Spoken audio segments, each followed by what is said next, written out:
We spend our lives chasing the next big thing, the better job, the bigger house, the perfect partner.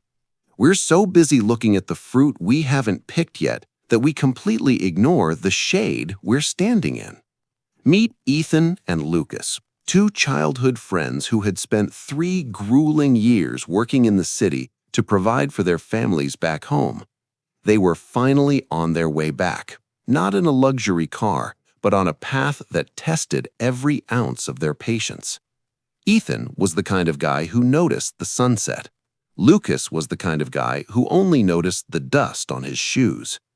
Their journey home was a disaster. First, their transport bailed on them, leaving them to trek through the dense backcountry on foot.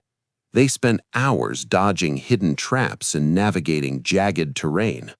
By the time they reached the Blackwood River, the bridge was gone, swept away by a flash flood.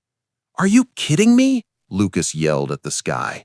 "Everything is going wrong." They swam across, fighting the current. They survived, but the river claimed their only water supply. Now they were soaked, shivering, and dehydrated. Then the sky opened up. A cold, relentless rain began to pour. They found a small, abandoned hunter's shack.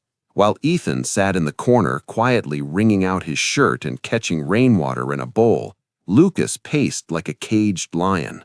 "We're going to be late. We're wet. We're thirsty. This trip is a curse, Ethan. Why aren't you angry?" Ethan just looked at him and said, "Because we're on the right side of the river, Lucas. We're still moving." The next morning, the sun was brutal. The humidity was thick enough to breathe.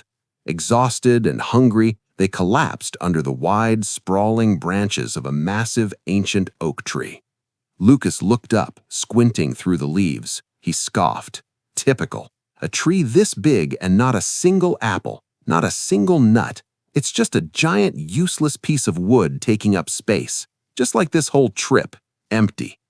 The forest went silent. Even the wind seemed to hold its breath. Then a voice, deep, resonant, and steady, seemed to vibrate through the very ground they sat on. It wasn't loud, but it carried the weight of centuries. "I have stood here for 200 years, the tree whispered.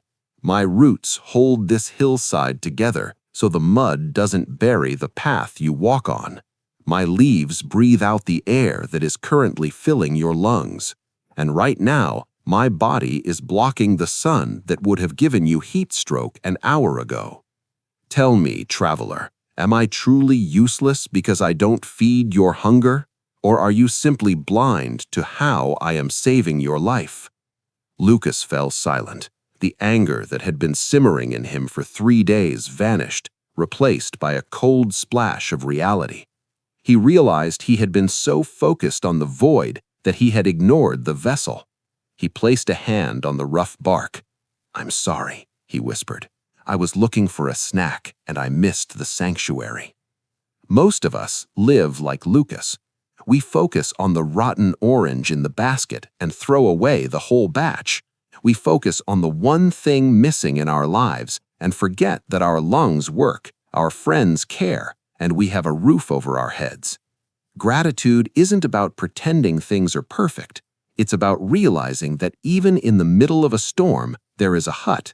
Even after a lost bridge, there is a river to cross. And even in a fruitless forest, there is shade. Stop looking for what's missing. Start seeing what's holding you up.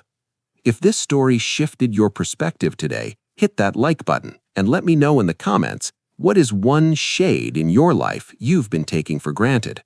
I'll see you in the next one.